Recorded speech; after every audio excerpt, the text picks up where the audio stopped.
Good evening. Thank you for being with us this evening in person and on the live stream. My name is John McCabe. I am the editor and program manager of the Free Speech Project at Georgetown University.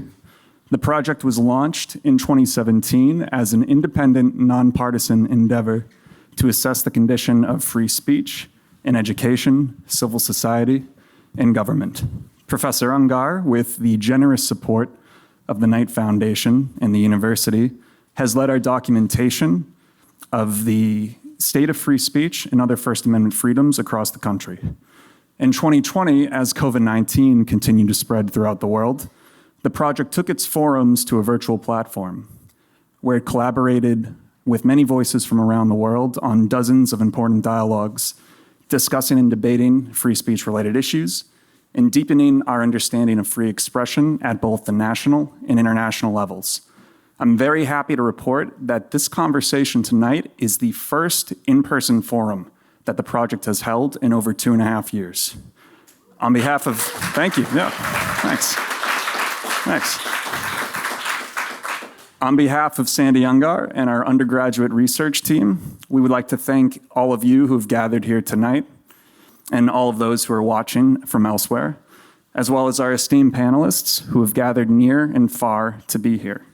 We look forward to tonight's conversation, as well as to any insights they might have into how we can achieve greater conciliation around the issues that we'll be raising tonight. The conversation will be moderated by Professor Ungar, whose long and distinguished career in journalism, media, and education make him not just the perfect person to lead tonight's discussion, but also the project itself. So without further ado, I will now pass the torch off to Professor Ungar. Thanks so much. Thank you, John. I might point out, once I've talked, you've heard from the entire full-time staff of the Free Speech Project.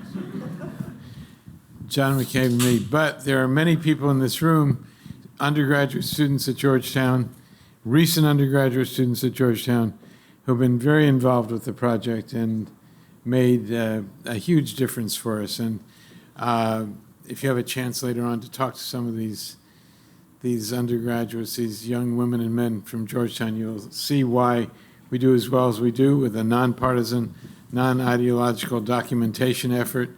And we're very grateful to them, and I think everyone else should be too. So thank you to all of you again for what you do for us. We have a few of my current students here this afternoon as well. Very happy students in my freshman seminar in the School of Foreign Service and a course called Free Speech and Foreign Policy, and we're delighted to have them on hand too. So we're very happy to have, for our first, just to reiterate what John said, this is the first time in more than 2.5 years that we've been able to do something in public and take the chance and have an opportunity to look each other in the eye, agree or disagree in a civil manner, and have a conversational opportunity to go over our differences or our agreements on matters. I'm very pleased by the people we've assembled tonight. And let me start immediately to my right is Jonathan Evison, who is the author of quite a few books, 17, he tells me. But how many have been published, Jonathan? I think 8 so far. So 8 so far. almost hitting 500. That's pretty good. Jonathan has come in from Seattle to be with us, and we're very grateful for that. The book that many of us have read in preparation for tonight is called Lawn Boy, and Lawn Boy is on many lists of books that are either banned or restricted or challenged in one manner or another. To his right is Nadine Farid Johnson, who runs the Washington operation of PEN America. PEN is a free expression organization, started focusing on the rights of writers, but now, hence PEN, P-E-N, but now all sorts of free expression, and has done a great public service to us all. To Nadine's right is Rosemary Kilkenny, the Vice President, Chief Diversity Officer and Vice President for Diversity, Equity, and Inclusion here at Georgetown. Longtime member of the Georgetown staff and faculty, and a graduate of the Georgetown Law School, if I'm not mistaken. And to her right is Tim Anderson, a member of the House of Delegates in the state of Virginia, Commonwealth of Virginia, I should say. And Tim is a very open-minded person, as far as we can tell, and very eager to talk with people who don't necessarily agree with him on these matters. So we're very glad to have Tim with us tonight as well, and to have a genuine range of experience, background, and opinions here. In addition to the people here tonight, there are people watching on live stream, hundreds of them, we believe, right now. And then Breaks my old record of 6. all right. And then the program is being taped as well, and will be online on video for the indefinite future, starting in a few days. So we do expect to have eventually thousands of people who will watch this program and think about it and let us know what their opinions are. So I want to begin. We're talking about a problem, right? And we've framed it in terms of censorship, parental rights, and the future of intellectual inquiry in the United States. And so do we have a book banning crisis? What sort of crisis do we actually have? What is it? How would you characterize, each of you, what brings us here? And I'm going to start with Nadine first. Remember, the microphone's real close. I forgot for a little while there. That works. Great. Yep, Thank you that's so good. much. It's really a pleasure to be here this afternoon. We do have a crisis. We have a book banning crisis. And what we have is a widespread, undemocratic movement that is censoring access to books in schools. And what that means is that with this particular movement, there are a few voices that are determining access for all students to these books. Tim, how would you describe the crisis? I don't think I would say it's a crisis at all. I think that what happened during the pandemic is parents became much more acutely aware of material that was in their children's school libraries. And when we're talking about the disputes, there's no book banning, there's no censoring. There is a fundamental core request from parents to say, if there are books in the school libraries that have extreme sexual content, graphic sexual content, that parents should have the right to opt out of their children having access to those. And I think that that's where certainly there's extremes on both sides, but I think the core here is that every adult book doesn't belong in the hands of a child, and there needs to be moderation of adult ideas to children in school libraries. Rosemary, how would you define the crisis, if you agree it's a crisis, and what we're talking about here? Particularly, I think you may have some concern about how some American history is depicted in books that has been argued with and confronted in many places. Thank you for the question. I do believe that Rosemary, a little closer. I do believe that we have a serious issue. Some may say it's a crisis with regard to access to information and access to diversity of opinions and access to diversity of opinions reflected in the works that are written by many of our authors. And so I find it very troubling that here we are in a democratic society, the United States of America. We're trying to sell democratic ideals across the world, and yet we're trying to censor and determine who gets to read what. So from where I sit, I think we have a serious problem on our hands. Johnny? Well, I'm going to sort of echo Rosemary and Tim a little bit, something they each said. I don't disagree with what Tim says about parents having the opportunity to opt out for their children. I think every parent should have their own choice of their child. But that's different than pushing through legislation or passing legislation that decides what other kids get to read. Mm-hmm. And what disturbs me, and when I find it, why I consider it a crisis, is that of the over 1,600 challenges in the last calendar year, overwhelmingly, and for instance, 8 of the 10 books on the American Library Association's most banned or challenged books of 2021 feature narrators of color or LGBTQIA plus protagonists, and that just seems a little bit out of proportion to me. So I believe in due representation. I believe in everything the Constitution says, and that we have our kids recite in the Pledge of Allegiance. But what kind of message is this sending when 8 out of these 10 books are voices that are more diverse than white Judeo-Christian cisgender voices, and we're disproportionately trying to ban their stories and take away their voices? As a kid, I grew up in a library as a working class kid, a single mom with 5 kids, worked 2 jobs, and I became an autodidact at a young age, and I found myself in the library going, "Where's the books about me?" You know what I mean? I wanted my books with, I wanted grease under the fingernails and bills piling up on the. So even just working class fiction was underrepresented. Now, I mean, extrapolate that to people of color, people of non-binary persuasions, and you're really starting to limit their representation in the larger culture. Tim, how do you respond to that? Do you think that if we get too strict with what people can read or what youngsters have access to, that they're not getting a full education, as Johnny suggests? I think that Johnny brings up an interesting point of making sure that there's literature that feels and looks like the people that are reading it. I don't have an objection to that. But the reason why 8 of the 10 books have a LGBTQ theme to them is because these books have extreme sexual content in them. That's the problem with the literature, is there's no safe literature, or there's less safe literature in that realm than there is in the heterosexual realm. A teenage girl reads a romance novel and she reads a book about whether her braces may lock up with the boy when she kisses him.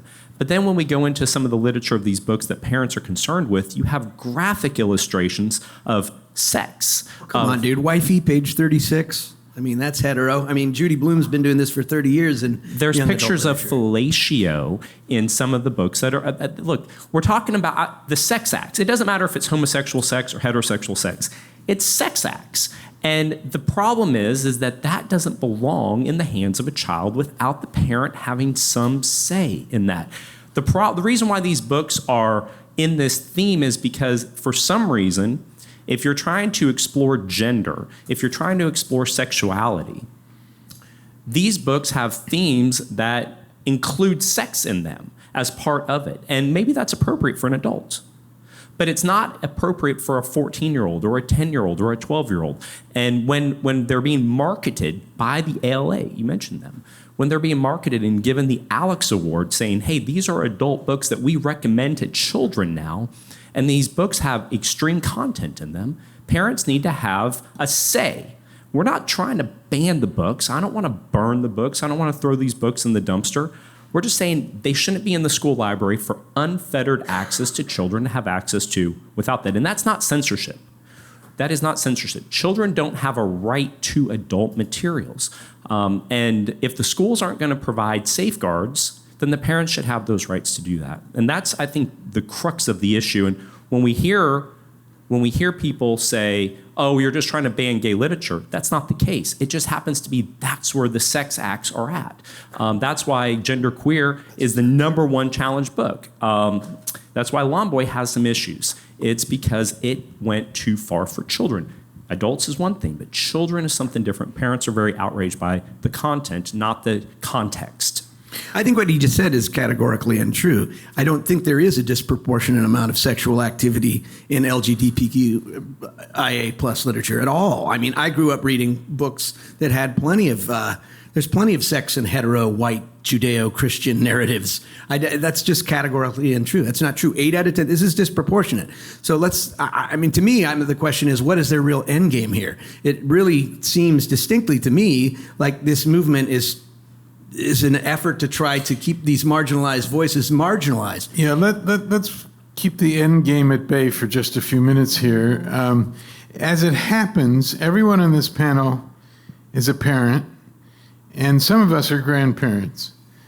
And so I would like others to engage with what Tim just said about this issue of parental, even perhaps grandparental responsibility for literature, and to address seriously what he's concerned about. Because I think I'm assuming that your concerns are sincere, Tim. You may count things differently, you may assess them differently, but I think you're being sincere about the concerns of parents about what their children have access to. So Nadine, do you want to? I do. May I make a clarifying point, though? Sure, please. What we're seeing here in terms of the research PEN America has done and continues to do. Nadine, please. Yeah, sorry. I am a low talker too, so it's a bad combination.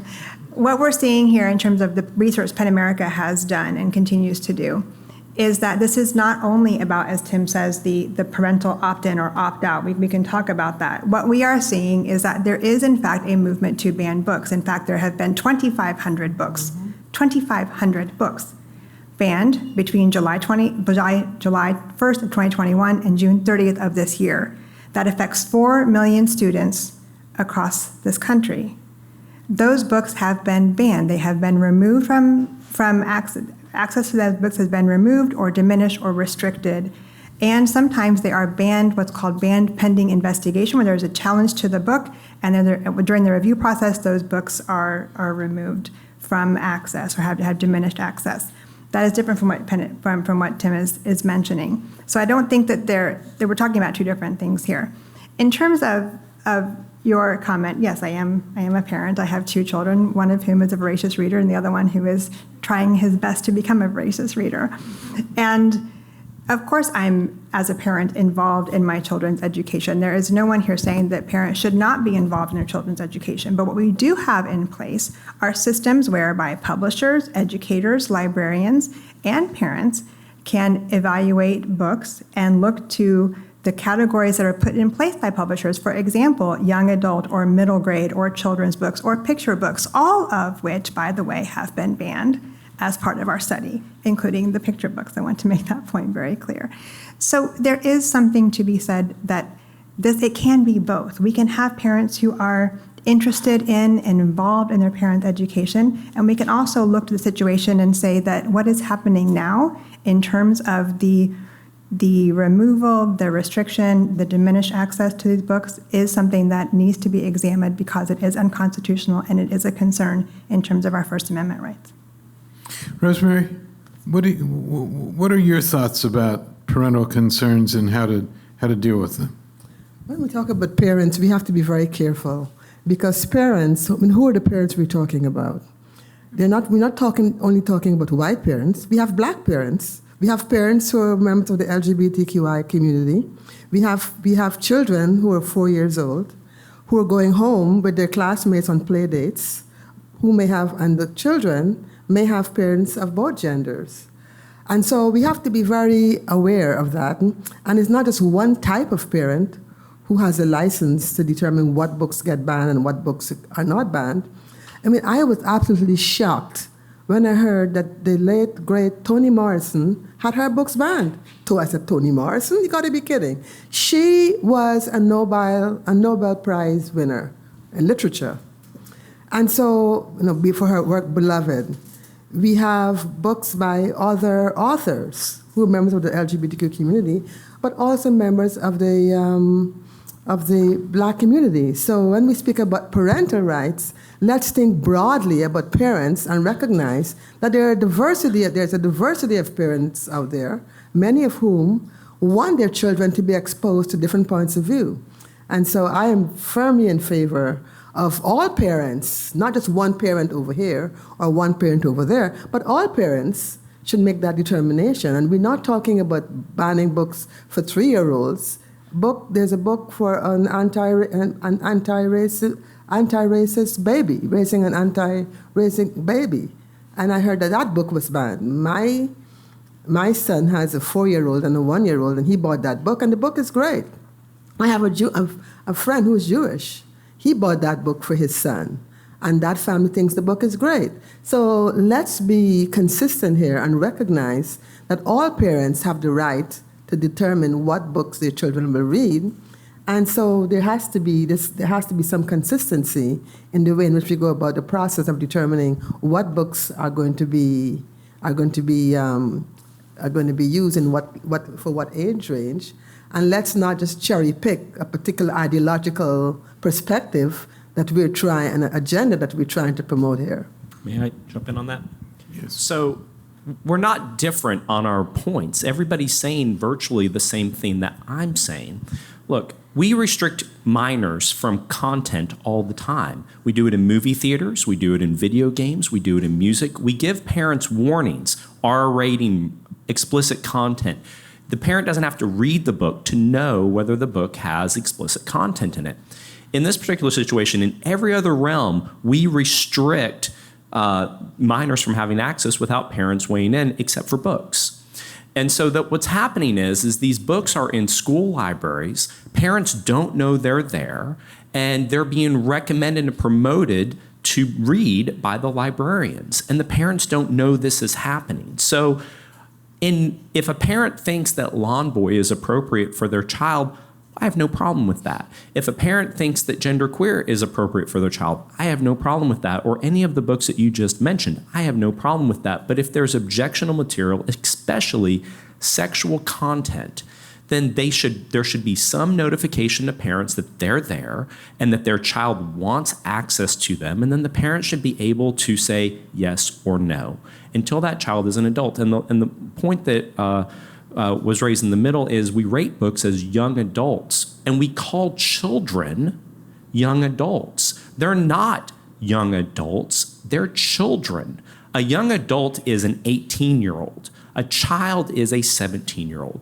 And we rate these books as young adults, and we treat 14 and 15 and 16-year-olds as if they're adults, and they're not. And it's the parents' role to make sure that what their children have access to is in their purview, not the purview of the American Librarian Association, not in the purview of the school librarian. And I think we can all find that common ground that the parent ultimately is the deciding factor in the child's school of the material that they want to read. And that's to respond to those comments. I hope that was where I would be coming from on my side. Tim, what a lot of people are concerned about, I think, is that some parents appear to be telling other parents what the other parents' children should be able to read or should have access to. Sure. And I mean, I just read today about your rating system that you've proposed. I think you're putting it in a bill in the Virginia legislature, the General Assembly. And so that's I think, a sticking point for a lot of people. If you, Tim Anderson, want to, in your family, say what your children can read, fine, I think a lot of people would say, but they would not say that you should tell Rosemary Kilkenny what her grandchildren should be reading. I don't disagree with that at all, but it's happening in reverse. You have the American Librarian Association and the librarians telling the children what they should be reading, recommending to the children what they should be reading without bringing the parents into the equation. Why would it be so bad or so objectionable to Johnny if we put a label on the book that said there's some sexual content in this book? Why would that be objectionable to the authors? Well, let's find out if that is objectionable to people. Just for the purposes of notifying the parents, and then the parents can say, hey, there are 45 books in this library that have sexual content in it. I don't want my children having access to that. There could not and should not be objection. I'm not talking about the public libraries, I'm talking about the school libraries. I guess I want to advocate for those mature 14, 15, 16, 17-year-old kids who grew up like maybe I did with a father who was a minister who's not going to allow me to do that. And I'm going to tell you, he keeps calling me, these kids. When I was 14 years old, I was in a touring band. I was publishing a fanzine that was distributed worldwide. I was working a job. I mean, so I wasn't your average 14-year-old. Now, if it had been left up to my father to decide what I was going to be reading, I'd be reading Psalms all frickin' day. You know what I'm saying? And this is who I am. I became who I was at an early age because I was able to draw my own boundaries in terms of my reading proclivities and sort of develop my own identity, much the way Mike does, because I became an autodidact. Now, if you left it up to my parents, I would have never had that opportunity. And, So what you're saying, Johnny, is you were rebelling against your parents' standards. Is that right? Yeah, I mean, I didn't need to rebel. I would have been rebelling if there was I would have stolen the library book if he had his way. You know what I'm saying? I didn't need to rebel. They just didn't need to know about it. You know what I mean? I think that you can't just lump all the kids together. Kids, and I don't even like calling them kids because, I have a 13-year-old and he is so dang mature and so poised and so much more enlightened than I was at his age about a whole host of subjects that. Isn't it funny how we all say that? Well, that means progress, right? I mean, that our children are. I'm sure you would say that too, Tim. That your children are way ahead of you. Well, sir, but what Johnny's talking about is something called childism. And it's the concept that children are mini adults. And that's a concept that I firmly reject. It's the parent's role to mold the child. And look, I'm not naive to know that if I tell my kid, you can't read genderqueer, that'll probably get them to go read genderqueer. I understand that. But it's not the adult's role, the librarian's role, to be handing out these books that have extreme sexual content and saying you should read this without your parents knowing. That's where the rub is. I know my kids could go on the internet and look at all kinds of pornography, and that exists, much worse than any book that's been published that we're going to be talking about today.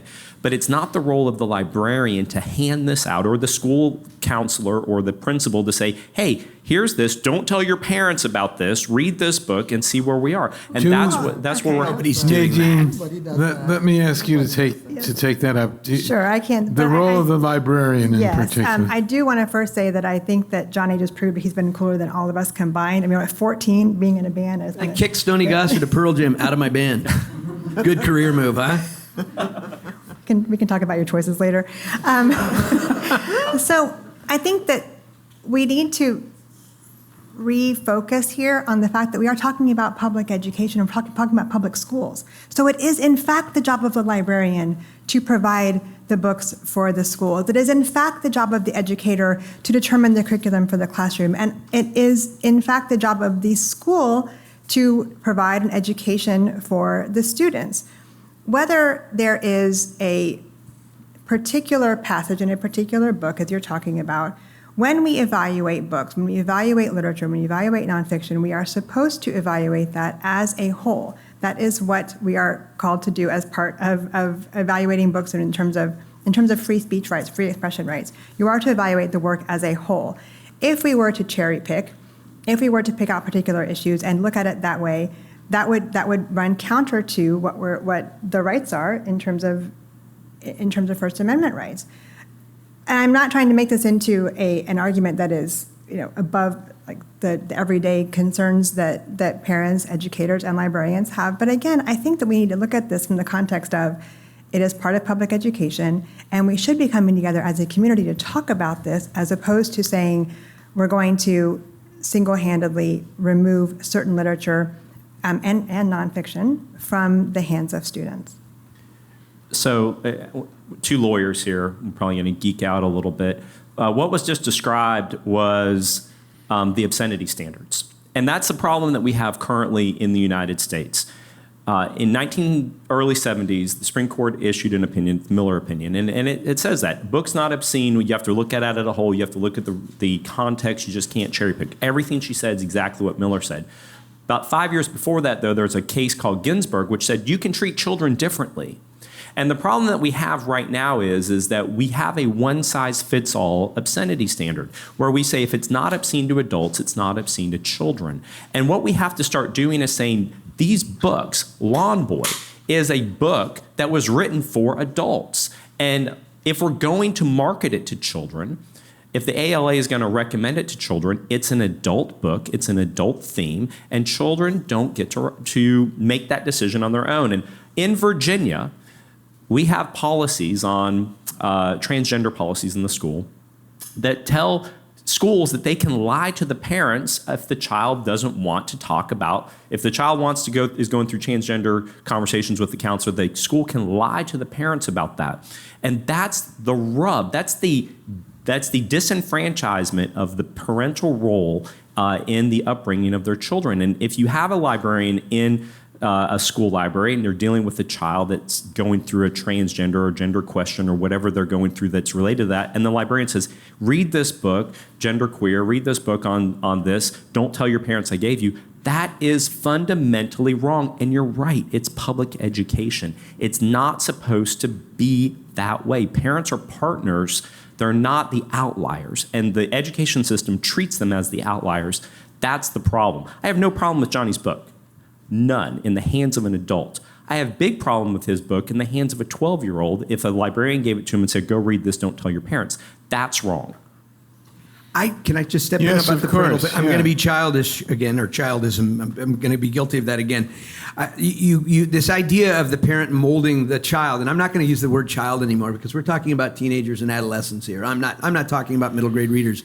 I'm talking about readers 15 through 18 years old, and I'm not going to use the word child because I know that that's not the case for me in terms of mental and emotional maturity. You know, there's whole swaths of the country whose parents, if it's up to parents to mold them, what if they're racist? You know what I mean? So let them mold their children into the future generation of racists. There's a need sometimes for kids to rebel against what their parents are trying to mold them to. And I have dealt with so many irate parents in the last calendar year. And every time I asked them, first of all, did you read the book? Almost invariably they hadn't. And then the next question I want to ask them is, Invariably, they have not read the book. exactly. But they have an opinion about it. Yes, they have an opinion based on a TikTok video or a meme they've seen that my book is, pornographic or pedophilic. The word pedophilic's been turned. I've received death threats calling me a pedophile and a groomer. There's no pedophilia in my book. But my point is that this idea of I believe in youth. We just admitted we all thought our kids have come further. If we're going to just let a whole generation of racists mold their children into racists, what good is that going to do us? I want to give these younger people a little more credit because they are our future. So I do think that they're entitled to make up their own minds a little bit more than you're giving them credit for. You're calling 16-year-olds children, and they're teenagers or adolescents to me, and there's a big difference. Let me ask you this. When you were writing Lawn Boy, which some of us up here today have made a particular point of reading in the last few days Super and gracious weeks. of you, thank you. I hope you bought it. Just tell me you bought it. That's all I really need. I noticed Rosemary had a copy that was probably purchased. I read it. I bought it from Check that out from the school Barnes and Noble. I paid for the book. Just joking. Thank you. I love libraries. But I took it from the library on my Kindle, so there's my confession. But what is your? Many people have characterized your book. So here you are. You have a chance to characterize it yourself. What was your intent? What did you? It's an adult novel with the velocity of adolescence. I could see when I was writing it that this would be a novel that could have appeal to an adolescent reader. That wasn't my. I wasn't. I shy away from the label of YA for the book because I didn't go. YA being young adult. Young adult, yeah. I wasn't trying to write a young adult novel. I was writing an adult novel, a coming of age, a Bildungsroman, if you will. But I could totally. I think the book is perfectly appropriate for somebody 15 and above. These parents that Tim's talking about that want to mold or protect their children.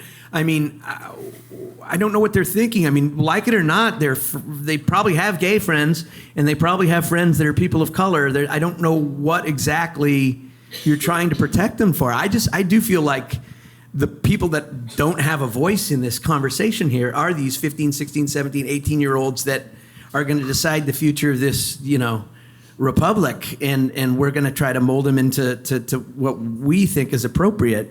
And like I said, I wouldn't have, if it was up to my dad, the minister, I probably wouldn't have been I wouldn't have been reading the stuff I would have read, and I wouldn't be the person I am today.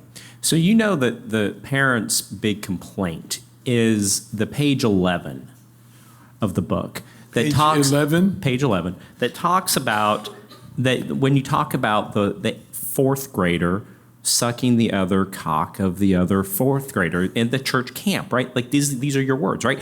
This is what the parents have objections with, is that it's normalizing sexual conduct with children. Well, maybe the parents are getting the wrong message. Maybe they should realize that it's kind of sad that Mike has to use this coarse language to shock his homophobic best friend as he tries to come out to it. And sure, and that may be, and there may be value to that in the adult, but in the hands of a 10-year-old or a 12-year-old or a 14-year-old or even a 15-year-old, is it normal to say that it's okay to have oral sex when you're in fourth grade? And parents I never would said say, it was normal, and it's not normalizing Well, it. It was not an act of normal. Mike didn't think that was normal. Mike felt. I mean, Mike. It's normal for young kids to sexually. I mean, I think we all played doctor at some point. I just think it's interesting that if it's non-binary, it's a sticking point. But if it's a boy and a girl, somehow it's just innocent sexual play. Well, and that's great. That's great you bring that up, because that doesn't exist in the heterosexual literature. There's not a. It does. There's though. not. There's not a book that that normalizes a 4-year-old girl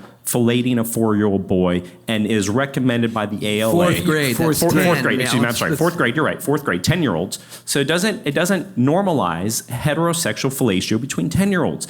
The problem with your book is it's not promoting normalize it. That's like saying if I write a book about the Holocaust, I'm normalizing the Holocaust. But on on reflection, one Mike, person's experience. Mike Muniz, this is apparently a semi-self autobiography book. I'm not sure of how semi it is, but it normalizes. I did it in fourth grade, so it looks back and it says, hey, this wasn't a bad thing. I kind of enjoyed it. I looked at that and I look back on that and it wasn't a bad thing in my life. It is a bad thing for a 10-year-old to be performing oral sex. That is not something we should be promoting to children.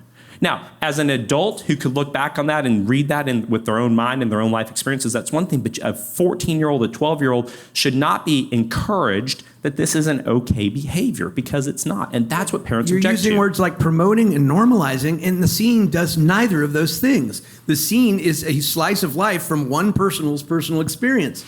This does not mean normalization or grooming or any of the things you. Mike does not. The narrator has no. He has no. He reflects back on that. He talks about it on page 11, and then at page 174, he reflects back on that and says that was a good experience. This guy has really paid close attention to your book. That was a good experience. That was a How good many times experience. you read that blowjob? That was a good experience for me. And see, here's the problem with your book. Your book didn't have to have that, and it could have been just as good. But when you decided to go there, that's when parents are going to say, hey, that isn't appropriate in the hands of my 12, 13, 14, 15-year-old child. I don't want my 15-year-old to think it's normal to have oral sex with a 10-year-old. That's It's where modern parents have realism, problems. dude. If I'm writing in a realist mode, what am I supposed? You're asking me to edit reality. I think Is that what you it want? You depends- want me to paint a picture of reality that's not real? Is that doing children, as you call them, a service? It depends what your message is. If your message is to The adults, message is, hey, Nick, you homophobe, you're my best friend, and I've put up with your crap my whole life. What would I tell you if he's basically saying, what would you think if I told you I was gay? And he chooses the most coarse language he possibly can to say that as an adult, purposely to shock him. It's there for a very distinct reason. And anybody that doesn't see that is either willfully misrepresenting the text, or they're suffering from a distinct lack of reading comprehension. but how does a child? I'd like to get in on this conversation, if you don't mind. When I reviewed Rosemary. When I reviewed the material that PEN America has put out there, my impression is that the substantial majority of works that are finding themselves on this list of banned books tend to have content around LGBTQ plus. And then the next group is books upon race. And I think we're trying to, I don't know whether we're trying to, the people who are doing this banning are making up these lists, or they're trying to shield kids from this information.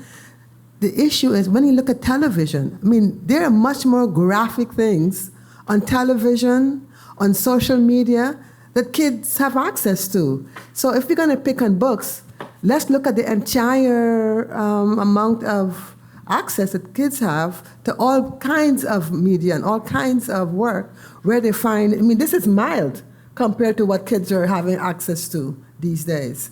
And so I think we have to call it out, we just have to be realistic.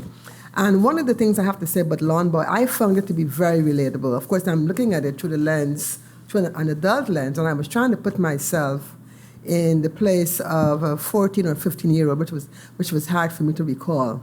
But in any event, I certainly found it very relatable. And as I talk to students today who are at Georgetown, we have students who are here between first-year and four-year students who have had experiences that are reflected in this book.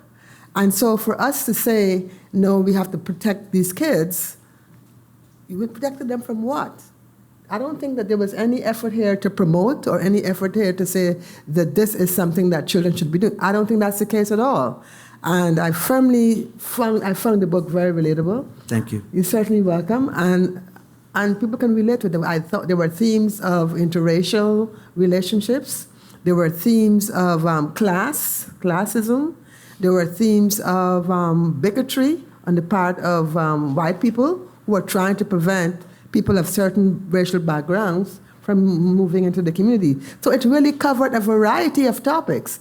And why are we focusing on the sexual aspect of it when there's so many other themes in the book that we could be addressing? Thank you, because I was shocked when this became a thing, because I was trying to rattle all kinds of cages about racial assumptions, about the perils of late capitalism. I was trying to rattle a lot of cages, and pornography was not even registering. Johnny, were you surprised when people started to object to Lawn Boy? Yeah, I woke up one morning and I had a bunch of death threats, and I go, whoa, this is not your average Monday. What's this about? And then I Googled it and found some, lady at a school board meeting who obviously hadn't read my book, has her poor teenage kid. God, the poor kid. He's holding up a sign that says pedophile. His misspelling, not mine. And this lady's publicly calling me out on a TikTok video as a pedophile. And the next thing you know, I got a mailbox full of, literally, like people saying, you groomer, you pedophile, I'll bet you do this, and this with your daughters behind the bushes. And I'm like, whoa, project much? You're calling me a pedophile? You got quite an imagination there, buddy. And it's always, and I go on to the next one. It's always like some guy named CJ or TJ or, always initials, and he's sitting on a quad and he's got a little, and none of them haven't read the book, nor did the person that was informing their opinion, which was their opinion was so strong that they're threatening my life and making, I had to unplug my social networks. I got doxxed, I got cyber attacked. And it was a really scary time. And to have to explain to your children this, and all because of these people that didn't even read the book. And it's like the parents, you're talking about these parents molding, all these angry parents. How about this mom? I volunteer in 3 schools. My kids go to co-op school. So I'm in the classroom 3 different classrooms every week. And what I find is the squeaky wheel parents are never the ones that are at the PTO meetings or the PTA meetings. They're never volunteering in the classroom. They're never like the camp chaperones. The squeaky wheels are the ones that, I don't know, it's like some sublimation of their own guilt because they're not doing enough. Why don't you just see what your kid's reading? He brings his back home, he's carrying the book in his hand. Why don't you ask him about it? Why do you have to have a voice in deciding what he reads or she reads? Why don't you just ask him about it? If you're such a great concerned parent, why don't you open the dialogue with your kid? I want to go back to Nadine for a moment. And this issue of the role of the library, whether it's a public library or a school library, the role of librarians. It's hard for me to think of, I understand what you're saying, Tim, but it's hard for me to think of librarians per se as a kind of force of, not evil maybe, I certainly don't want to put words in your mouth, but the American Library Association, what would be in it for the American Library Association to be promoting children reading inappropriate literature? I just don't. So Nadine, how does Penn deal with these issues? I think we need to take a step back and say that this is not about parents versus librarians or parents versus teachers or librarians versus parents, or that's not what this is.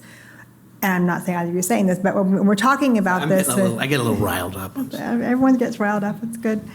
What we need to be looking at here, I think, is again, it's context. In the context of a school library, a librarian, as the professional in charge, is authorized to be able to select, review, and curate books for use in the public school library. The fact of a book having a particular passage or a particular type of language or what have you is not the book promoting, endorsing, encouraging, what have you. What it is, for many students, it's eye-opening, it's validating, it's offering a perspective.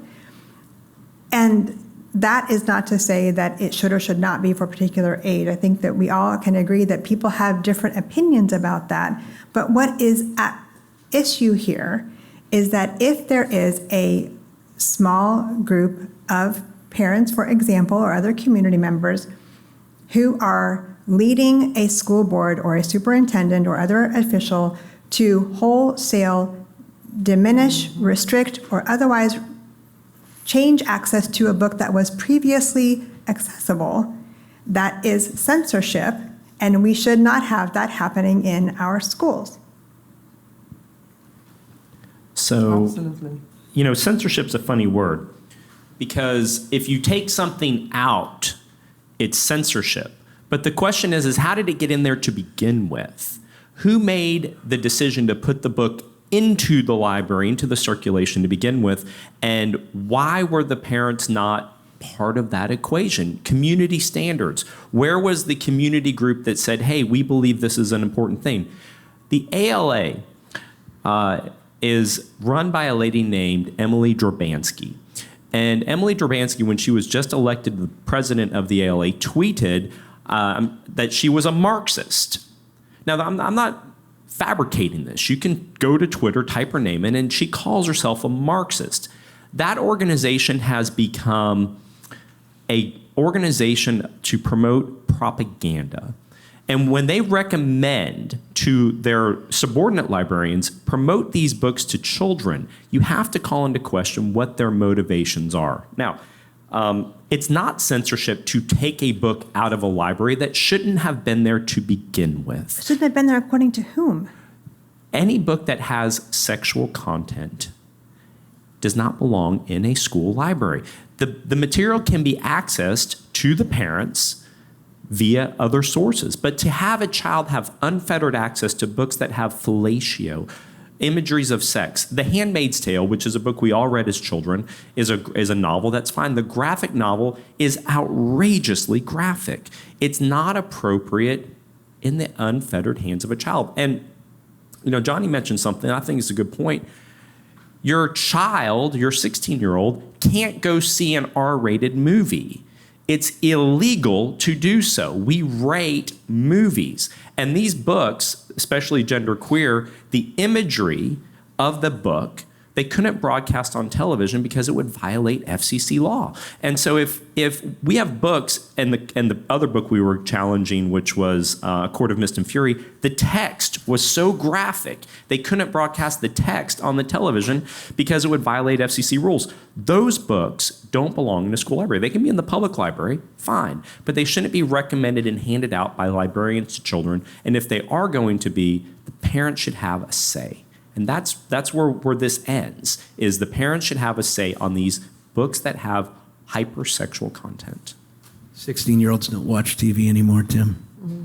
It's I'm all sorry, streaming John, content. I can't hear. 16-year-olds don't watch TV anymore, buddy. It's pretty much streaming content at this point. In just a moment, I think we have two microphones along the side. In just a moment, I'm going to invite people, or we will, if we don't have them yet. There they go. Invite people to come to the microphones to ask concise questions. Before we get there, one thing that I wanted to make sure we bring up is the fact that, Tim, there are some scenes in this country. Recently, one in the suburbs of Nashville. You're not responsible for any place but Virginia Beach, but a scene in the suburbs of Nashville where there was a bonfire. There was a literal, it's now the landing page of the Free Speech Project website.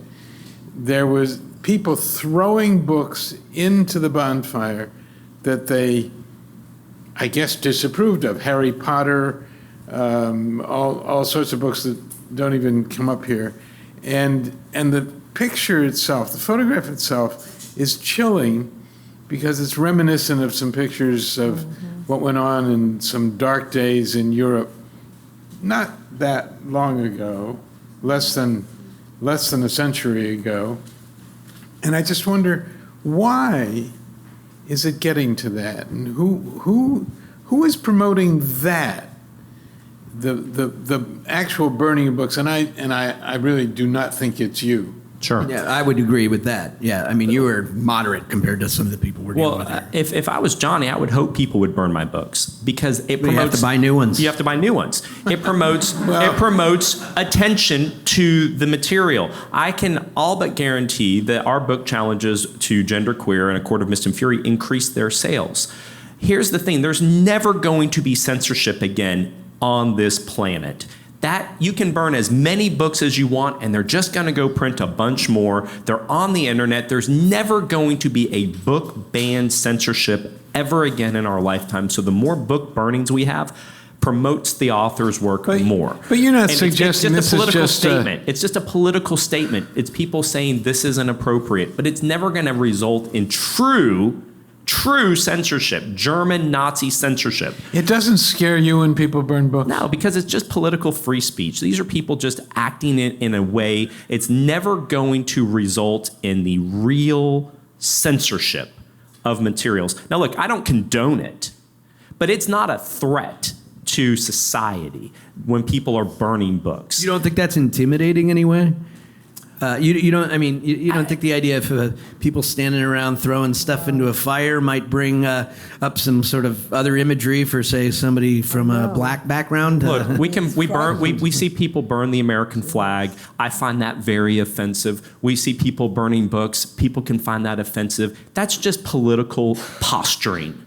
But it's never going to truly result in censorship. So if we're worried as a society about censorship, how can you say that in how can you say that in absolute terms? Keep saying that that's not going to happen. If we define, isn't that what happened in Europe that we were just? Isn't it a matter of degrees? Doesn't it just sort of? It's a kind of a slippery slope, and you're talking in absolutes. If we define censorship as the restriction of a particular book from the marketplace, that will never happen in 2022 or beyond. That will never happen. There will always be a marketplace for every bit of material that exists currently. So it's never going to. We're living in an autocratic culture. I mean, this is what I'm saying. I mean, it's a matter of degrees. You can't make an sure. I absolute mean, statement. if you live in China in a communist society, sure, maybe we're headed that way. Is the point? If we're going to start allowing say here, the fact that access might be that access might be had in via other channels does not mean that's not censorship on the government's part if it actually happens. It's censorship on the government's part. I think we need to look at the fact that a book burning, a book banning, these do, to Johnny's point, they can lead to have a chilling effect. What we're seeing in schools is that you have not only book bans, but also efforts to control curricula, and those are leading teachers and librarians to kind of shrink back in terms of what they feel comfortable teaching under threat of prosecution in some cases. Librarians are quitting their jobs due to this intimidation. Educators are quitting because of the intimidation. And I realize that you're not out there burning books, but I mean, you're in a very unenviable position that probably 75% of your supporters, people that are going to support your bill, are a lot more further right than you. Well, there's always going to be extremes, and the loudest mouths on both sides are going to get the most attention. That's how politics works. But in the end of the day, when we ask people the question, should there be books containing sexual materials in high school? 69% of Americans say no. There's a place for it. 69. Well, 85 for elementary if we. So, look, there's a place for it, but it isn't in the school libraries. What's appropriate in libraries, in children's schools, is related to the curriculum of the schools. If you want to do a project on World War II and you want to talk about the concentration camps, there should be books in that library dealing with that subject matter for kids to have. The public library is where the other books go. And that's, I think, where we disagree on what the role of the school library is. It's not just to be a collection of whatever the librarian thinks. I don't know how it works in all libraries, but in Virginia Beach, some libraries have some of these books, some don't. And it's just this weird hodgepodge of the librarian makes these decisions. It shouldn't be that way. The only books in the library should be the books related to furthering the curriculum of the school. Everything else should be in the public library, and then parents can make a decision of what happens after that. Teenagers are having sex, so why can't they read about them? I mean, Well, I'm glad you said that. Thanks. Let's go back to page 174 because I want to ask you a question, Johnny. Sure. So you talk on page 19 when you're shocking the friend about the I sucked this guy's dick when I was in 4th grade. But then you reflect back on it on 174 and you say you think about his little salamander between your 4th grade fingers rapidly engorging with blood. You're not talking to your friend now. You're self-reflecting on the pleasure of that experience. And I wonder why. That was not intended to sound pleasurable. I wonder why. I just wonder why. Salamander engorging with blood is not a pleasurable. Was not. I mean, this is getting to be. This is really a distortion. I think we really need to focus on the issue. And the issue is, if we're talking about banning books because of sexual content, there's been banning of books because of racism. When people are talking about racism and people are talking about sexism, some of those books are on those lists. And so the end game, I am terrified by the end game. I think you mentioned the possibility. When I hear about bonfire, in my mind, I'm thinking about the Ku Klux Klan. Cross burnings. And I'm thinking about the burning of crosses and the terror that was designed to create in certain communities. And so I think this is a distraction from what the real agenda is. And that is to turn this country back to a time where people of various backgrounds and various ideologies are just not welcome in our society. And you want to go back to a time where groups are being cast aside because of who they are, the perspectives that they represent, and the backgrounds and the race that they represent. And we have people lining up to ask questions, so I want to make sure we get some of them in. Please identify yourself. Good evening. My name is Harry. I'm here in the German Studies Department. First, I have to apologize. I'm from Germany. I'm not a native speaker of, so I'm not advanced in English. No apologies. But also, as someone whose profession is German literature, I'm very interested on your view. What it seems for me that we were talking about the phenomena of discourses. And I would be really interested out of your professions, maybe your 5 professions, how would you describe today's discourses and how do they dominate censorship, especially in Western societies? Because I think what we are talking about is the Western phenomena. There is censorship in China, in Russia, in Iraq, where I'm originally from, but it's different to what we are observing or we were talking here about. So how would you describe today's discourses in this case? Who wants to take that? Nadine? Thank you for your question. Are you asking about our ability as a society in terms of how we talk about these issues? Yes, and more like the dominating or leading stream in these so-called discourses in the sense of Michel Foucault, because they changed. They're different from like the discourses 20 years ago or 30 years ago, or even 10 years ago. So what's today's thing? It seems to me that's a fair question to focus on for a moment. Why now? Why is this so intense now and attracting these? Is it just the sort of culture wars we've all heard about and participated in? I remember as a child there were books that were discouraged from reading and people circulated them with plain brown paper covers and so on. They were supposed to be, some people, the bad kids would underline certain parts that that you should pay attention to. Why is it becoming so Well, virulent? it's an interesting question. I think what we've seen at Penn America, actually, we only began looking at this to this extent in earnest because it only warranted doing so in the past year and a half or so. Prior to this, we would look at, and the ALA does as well, in terms of challenges to books, and there would be maybe a few hundred a year. That's okay, but in the context, it was quite different. And what we're seeing now, I think it's important to remember that this is but one effort to control what is happening in the school systems. The educational gag orders, of which I spoke earlier, in terms of these legislative attempts to control the curricula, those are also part and parcel of this. So we are seeing a movement that is looking to control what is happening in schools. Tim mentioned earlier the pandemic, and it raised people's awareness that could be part of it, but we are seeing something that is different now. And I think it really is important to look at the content that is being restricted, because it is, as Rosemary pointed out earlier, it is focused on issues of race, protagonists of color, issues concerning LGBTQ identity. This is not something that is happening across the board on all kinds of different issues. It has a particular focus. Let's go to the next question here. Hi, y'all. My name's Sarah Lanford. I'm just a resident of Virginia. Came here tonight to listen about conversation about banned books. So thanks for being here.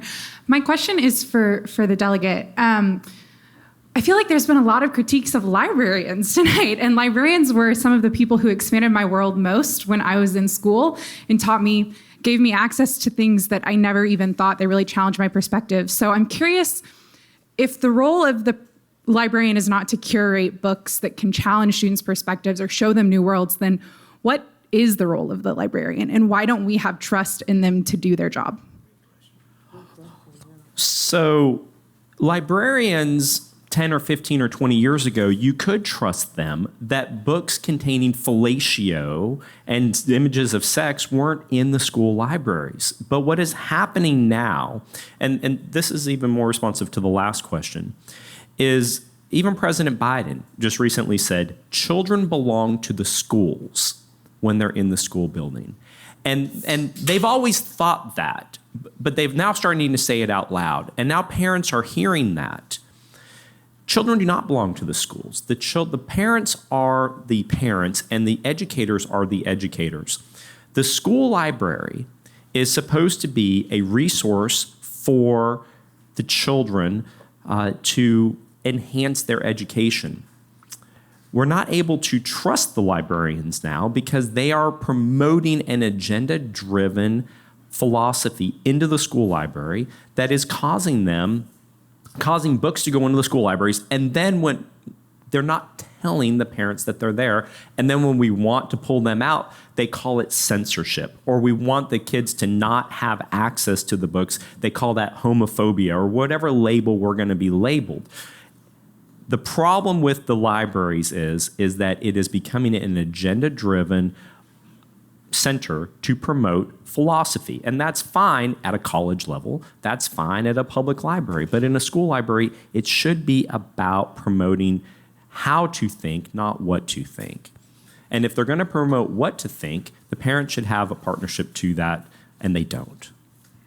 Tim, you're a lawyer. You understand that the First Amendment doesn't stop at the schoolhouse gate. Those are the words we learned in law school. Can you explain how this is? How are you able to support this censorship of books? And I'm not attacking. I'm being sincere in the question, because I really don't. I appreciate we have a different viewpoint. I don't think it behooves any of us to be attacking parents or librarians or educators. That's not the conversation. But I think my fear is what this does is that when you look at this content-driven removal or restriction of access to literature, it is ultimately harmful, and it is ultimately the government coming in and saying what people should or should not read, which should really concern all of us, irrespective of one's particular. So then why isn't every book in the library? It's not censorship. it shouldn't have been there to begin with. And parents never had the ability to understand it was there until recently. And so the school library doesn't have every single book that's out there. That doesn't mean we're censoring the children from that material. These books have gotten in there. They have extreme sexual content, and they don't belong in the hands of a child. The First Amendment is complicated. It doesn't apply across the board to a 6-year-old as it does to a 50-year-old. And so a child, again, the Ginsburg case from the 60s has held that, and there's never been anybody who said otherwise. When you give a child sexual material, it's harmful. It can remap their way of thinking. It's called love mapping.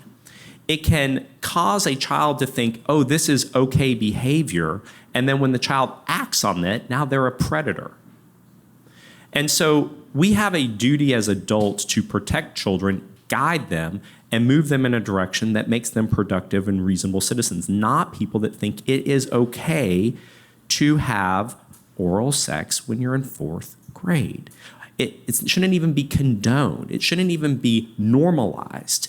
It should be, no, that's not. This happened to me, and I shouldn't have. That's what the author should have said. And he didn't. He normalized it. He actually looks back and says, I enjoyed it. That's not what we should be promoting to He didn't say he enjoyed children. it. He said it wasn't that bad, as in it didn't scar him for life. He did not say he enjoyed it. Could we take some of the other questions that Yes. some of our students Let's- have? Go ahead. Hi, I'm Zoe. I'm a sophomore doing a joint degree between the business school and the school of foreign service. My question is mostly directed towards Mr. Anderson, but I'd also love to hear other opinions.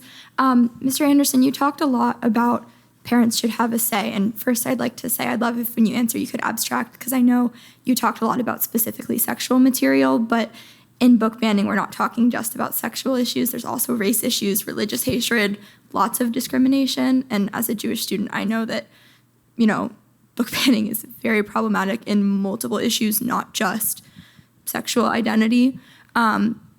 That being said, I know that your focus is that parents should have a say in what their kid is being educated in. However, I think you paint a very black and white picture of good parents, bad librarians, and there's also lots of parents who are, racist or homophobic or anti-Semitic and don't want their kids to be having a broader perspective. And that's one of the big values of education, is that your eyes are open to things that you might not be being told in your household. So I would just love to hear where you think the line should be drawn in, which parents, who is getting to have this say. And because what's really happening is, people are going to school boards and saying this book should be removed across the board. There's no opt-in, opt-out situation that's happening. So, which parents are the ones getting, because educators are the ones that are going and getting a degree to know how to teach. Parents just come from their personal experiences. So how do you decide which parents are trustworthy enough to dictate what books are safe for students? So there is a swarm of information that sexual content in the hands of minors is dangerous. It hurts the minor. It's harmful to juveniles.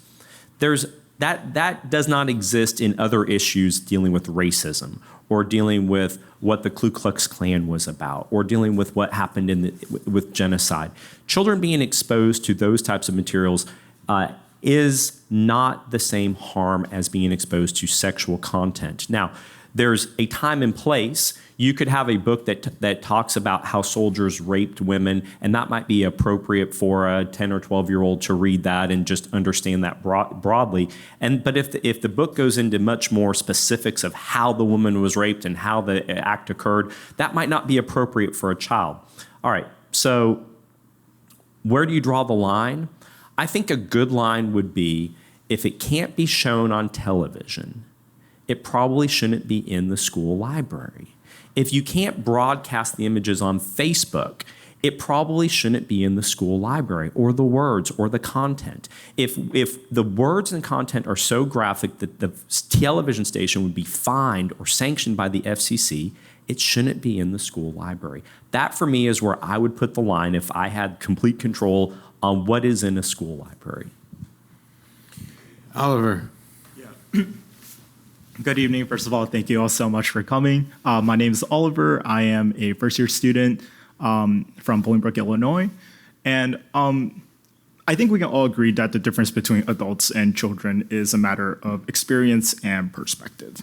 And as a very recent child, I suppose, just a few months ago, oftentimes I found myself reading books that, my parents might not want me to, along with my peers.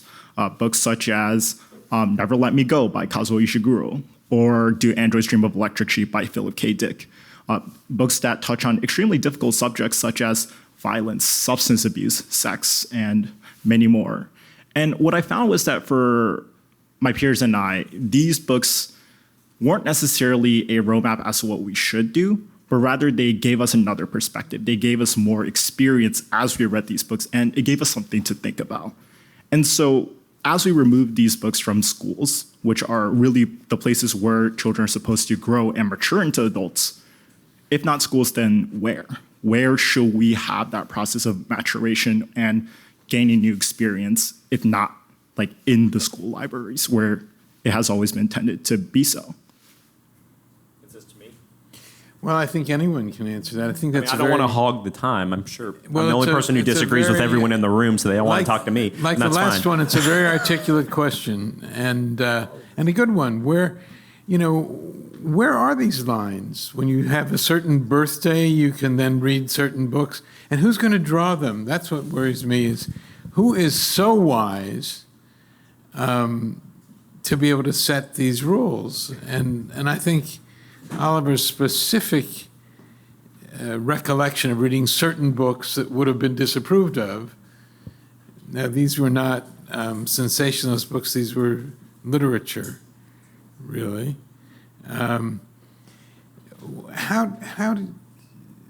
What about that process? Who blows the whistle and says, now it's okay? Well, I think I'll just lead off, and then they can disagree with me. I'm sure they will. But I think that the public library maintains the collection of any book that is generally out there. We have in Virginia Beach, our public library, you can get any book you want online. It doesn't even have to. You don't have to go to the library. So.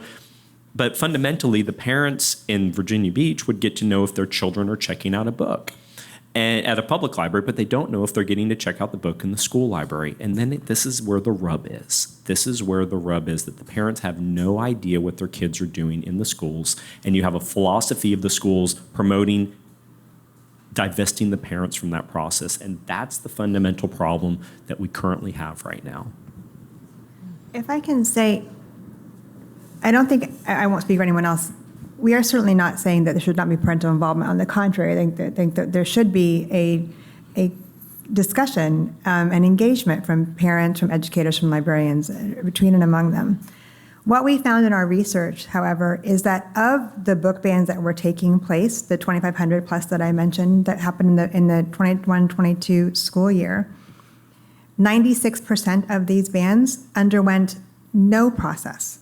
There was nothing that was a considered, established, neutral process to evaluate the material, to make a determination, to make a decision thereafter. It was, here is a list of books, or here is a number, here's a book I heard about, or what have you. And in response, the access to the book was diminished, restricted, or completely removed. When we're talking about a process, there is an opportunity to have that discussion. I think one of the concerns is that when we don't have that engagement, when we don't have that discussion, then there is a detriment to our students, a detriment to the educators and the librarians, and for everyone to be able to do their job, and a detriment to the parents as well. As I mentioned, I don't think it's not about not having parental involvement. It's about how can we have these discussions on some uncomfortable topics and make sure that we're doing it holistically. Let's take two more questions and then come up with some summary comments. Let's go back over here. Hi, my name's Soraya, and I'm a sophomore in the college. And I'd just like to say thank you very much for this very interesting discussion. My question was that I'm sure many other people, I had an older brother. And so what that led to was I knew about a lot of topics which I think have been implied are very inappropriate for a young child to know about, but at a very young age. However, I don't think that has affected me negatively in any way, especially the ones in the like sexual domain. I don't think that's affected me negatively in any way. Neither has the knowledge or understanding of what certain things are encouraged me to do them any younger than the natural person does. I think every single TV show nowadays has that one awkward episode where the child asks like their parents how children are made. And I think if children are curious and this is an opportunity for education or for knowledge about a topic, I don't see how that could be a negative thing. So my question is just how do you believe that it has a negative effect on a child to just know about sexual content? So the sexologists that I work with will say that you can create a pornography addiction as early as 10 years old. Being exposed to sexual content too early can reroute and remap your mind. It's called love mapping, and it can affect you for your entire life. If your love mapping is disrupted at an early age, it will negatively affect you into the future. And it's not just pornography. Gamblers have this. There's these addictions. Pornography is an addiction that requires you to have more and more and more and more. And it has to be greater and greater and greater to get the fix that you had when you first saw it. It's not good for children to be exposed to that. Now, if you were exposed to content at an early age, and I'm not naive to think that children are not having sex, I get that. The point is that the trusted adults are not the ones to be promoting materials that would encourage that type of behavior or normalize that type of behavior. That's not the role of the trusted adults. That's the role of the parent. Whose role is it to talk to your child about masturbation? In my mind, I would believe that that's the parent's role. I would be horrified to know if my 8th grader came home, his teacher talked to him about masturbation without me having the ability to do that first. These are the fundamental roles of the parent, not the educators. And that's why in Virginia, we passed a law that said sexual content that's being taught in school, parents can opt out of it because parents can teach those topics at home. They don't have to, they can, but then there's still all these books. And so that's just to be responsive to your question. It is harmful to you. It was harmful to you as a child to be exposed to content. It's harmful to children to be exposed to sexual content, and we shouldn't be handing it out to them as the trusted adults. Yes. Hi, I'm Ellie. I'm a sophomore from Florida. We've talked a lot about like public school libraries versus public libraries. And I was just thinking about the stipulations of children have to be in school. It's like a legal doctrine, whereas many children can't have access to public libraries. And so if we take away those books from the library, and then suggest that they go to public library, a 5-year-old's not gonna be able to go read a book about how not to be anti-racist for children, or a 17-year-old's not gonna be able to go read a book about the hate you give. And so just, I think the logical response, if we're supporting, moving to a public library as a source to get that reading material versus a public school library, has there been any kind of response that, encourage or supports kids getting to public libraries or making their public library card, which is also a whole hassle? Has that response been apparent, at all? So your point is good. It fleshes out something. We always talk in the extremes. You see it in abortion all the time. Oh, what about in the case of rape and incest? And what about this? And what about that? And we're always talking in the extremes. In your particular situation, public libraries are mostly online now. You can get any book you want. You can download it to your Kindle. And it just requires minimal effort to do that. Your point is not, and the point you're making here is, well, if it's an anti-racist book, that's part of the conversation. That's not part of the conversation, at least as far as I'm concerned. What's part of the conversation is telling a child, we shouldn't be racist, or telling a child that we should look at people not on the color of their skin, but by the content of their character, is different than showing them pictures of giving each other blowjobs. And that's the fundamental problem of what we have right now in the school libraries. Well, anyone want to add anything to that? I'd like to conclude by giving each of you an opportunity to comment on what we've accomplished here and whether we've made some progress on a reasonable dialogue. And Tim, let me ask you first, so that others will be able to respond to what you say as well. Is there not an element of conceit in the compilation of these lists and these decisions about what books are legitimate and what books are not?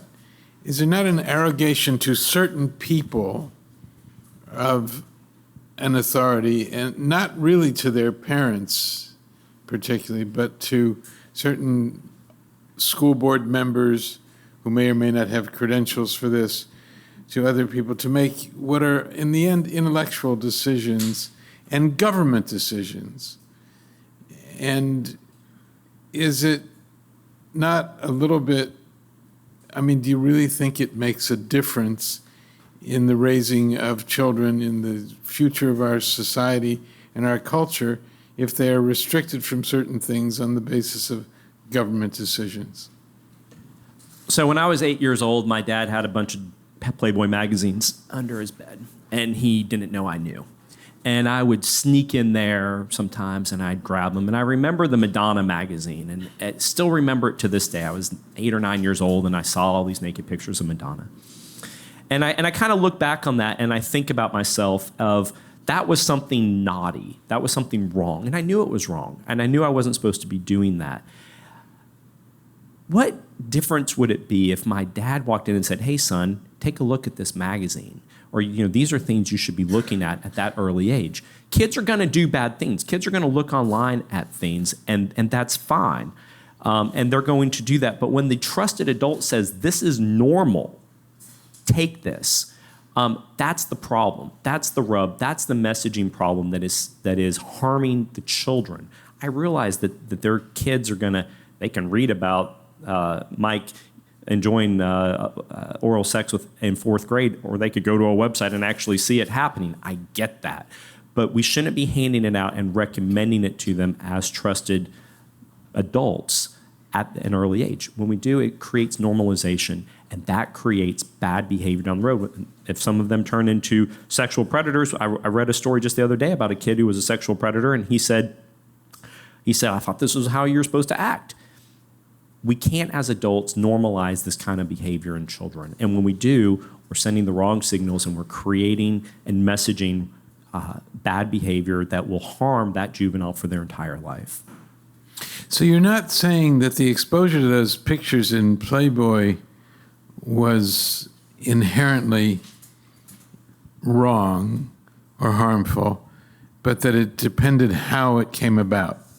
Well, I think it was harmful to me in hindsight, because I can still imagely remember that. I think it affected me as a juvenile. I just can't imagine a trusted adult in a library saying, hey, here's a book, and 12 years old, go read this, and it would give me a blow-by-blow on how to perform sex acts with other children, or even some that may condone it.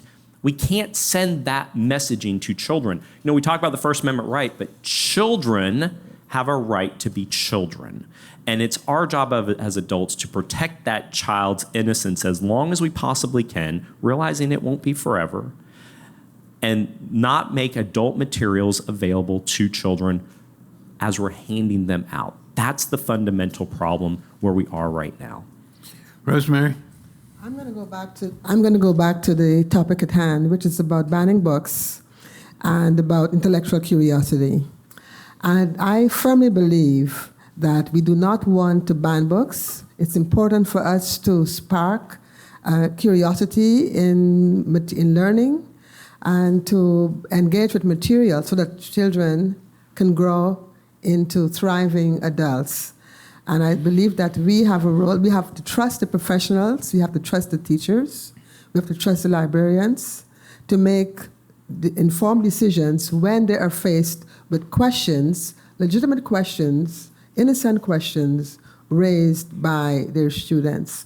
With regard to parental rights, there are some parents who may not have the tools to engage, as you talked about, masturbation with their children. And so I think the school has a responsibility to make sure that material that's being shared with those kids, that material is age appropriate. And again, as I said, I want to spark curiosity in literature. I don't believe in banning of books. I think we have to support children's learning. Thank you. Nadine.